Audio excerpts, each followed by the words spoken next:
Hare Krishna, Sri Krishna Chaitanya Prabhu Nityananda, Shri Advaita Gadadhara Vyasadi Gaura Bhaktavranda.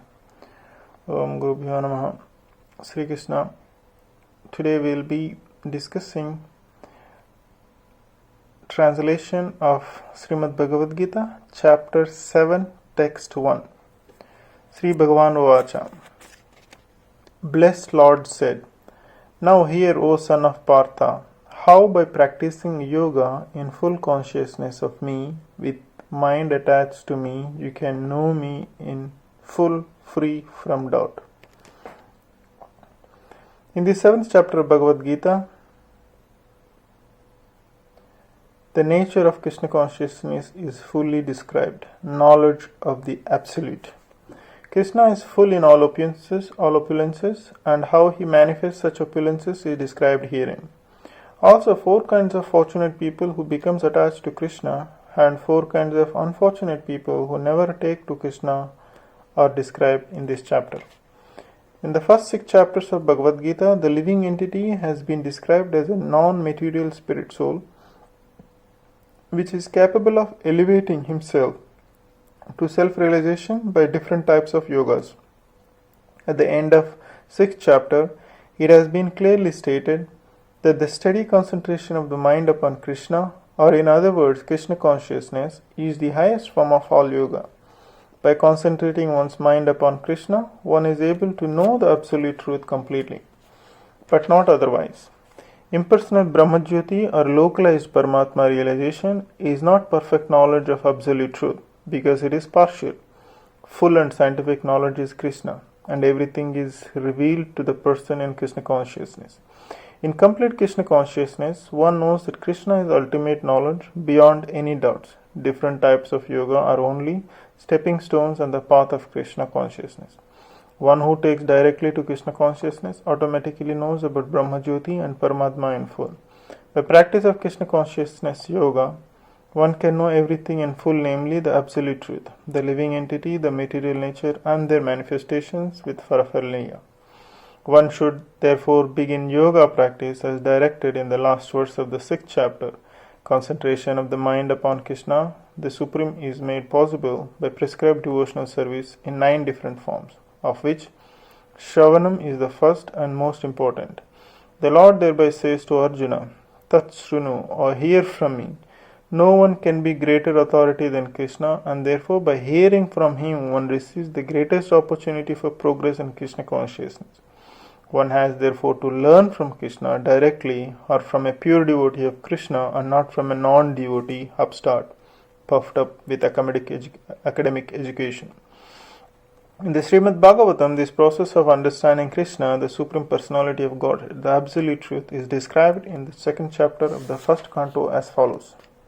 To hear about Krishna from Vedic literature or to hear from him directly through the Bhagavad-Gita is itself meritorious activity. And for one who hears about Krishna, Lord Krishna, who is dwelling in everyone's heart, acts as a best wishing friend and purifies the devotee who constantly engages in hearing of him. In this way, a devotee naturally develops his dormant transcendental knowledge. As he hears more about Krishna from the Bhagavatam and from the devotees, he becomes fixed in devotional service of the Lord. By development of devotional service, one becomes freed from the modes of passion and ignorance, and thus material lust and avarice are diminished. When these impurities are wiped away, the candidate remains steady in his position of a pure goodness, becomes enlivened by devotional service, and understands the science of God perfectly. Thus Bhakti Yoga serves the hard knot of material affection and enables one to come at once to the stage of Asmasyam Samaragam, understanding the Supreme Absolute Truth Personality of Godhead. Therefore, only by hearing from Krishna or from his devotee in his Krishna consciousness can one understand the science of Krishna. Text 2 Translation. I shall now declare unto you in full this knowledge, both phenomenal and noumenal, by knowing which there shall remain nothing further to be known. Complete knowledge includes knowledge of the phenomenal world and the spirit behind it. The source of both of them is transcendental knowledge. The Lord wants to explain the above mentioned system of knowledge because Arjuna is Krishna's confidential devotee and friend. In the beginning of the 4th chapter, this explanation was given by the Lord, and it is again confirmed here. Complete knowledge can be achieved only by the devotee of the Lord directly from the Lord in disciplic succession. Therefore, one should be intelligent enough to know the source of all knowledge, who is the cause of all causes, and the only object for meditation in all types of yoga practices.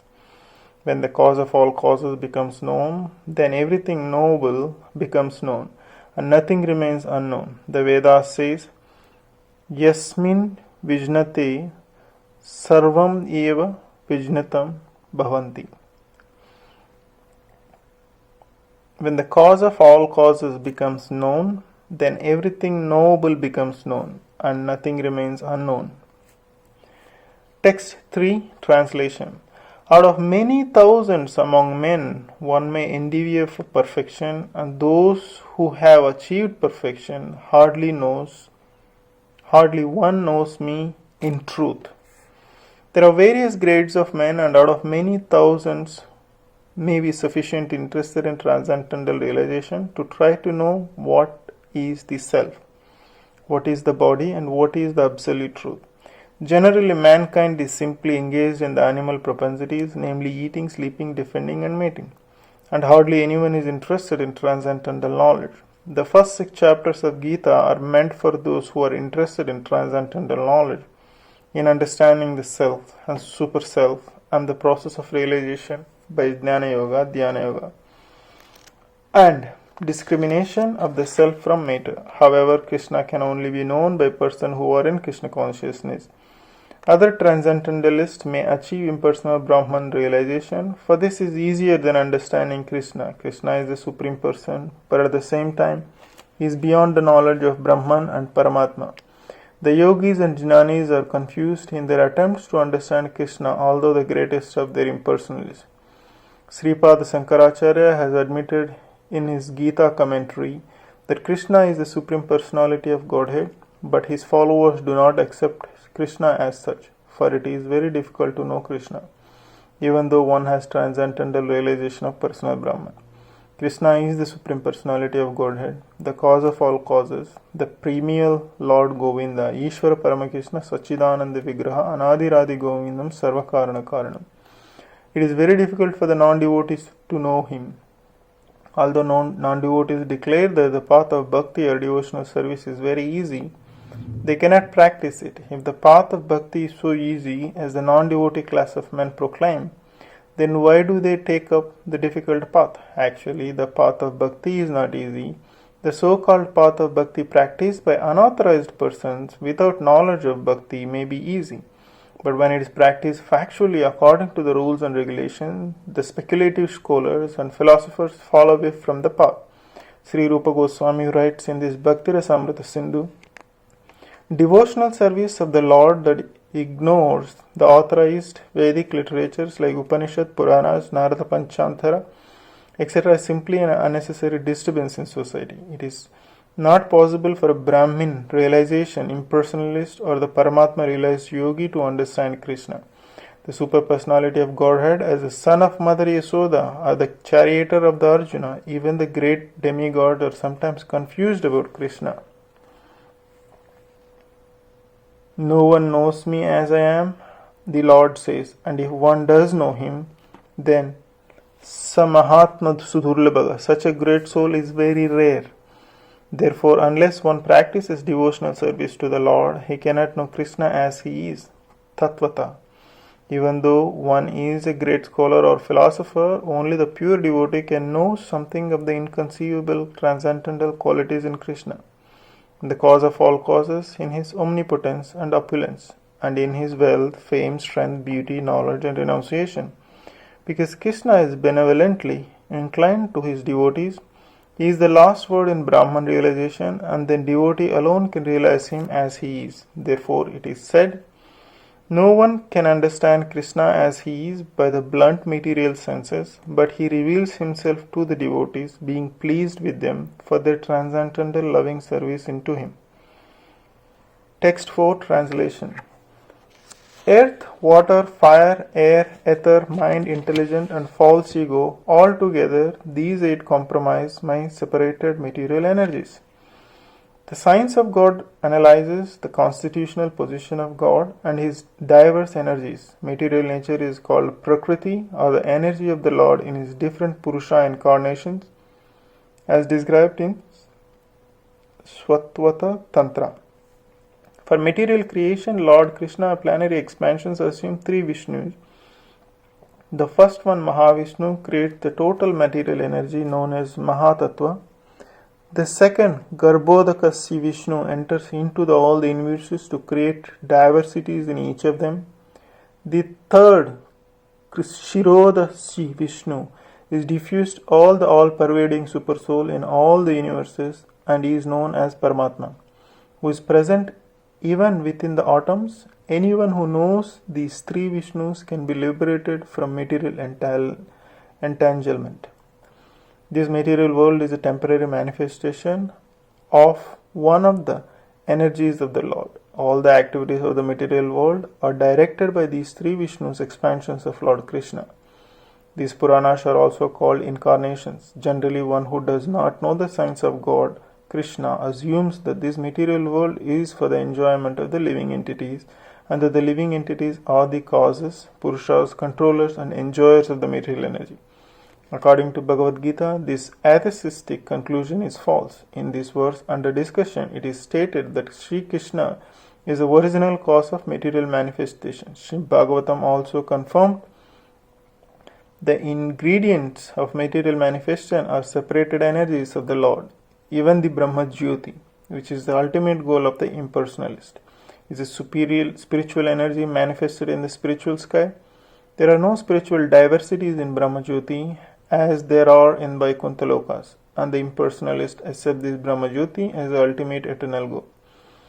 The Paramatma manifestation is also a temporary, all-pervasive aspect of Shirodaka Sri Vishnu.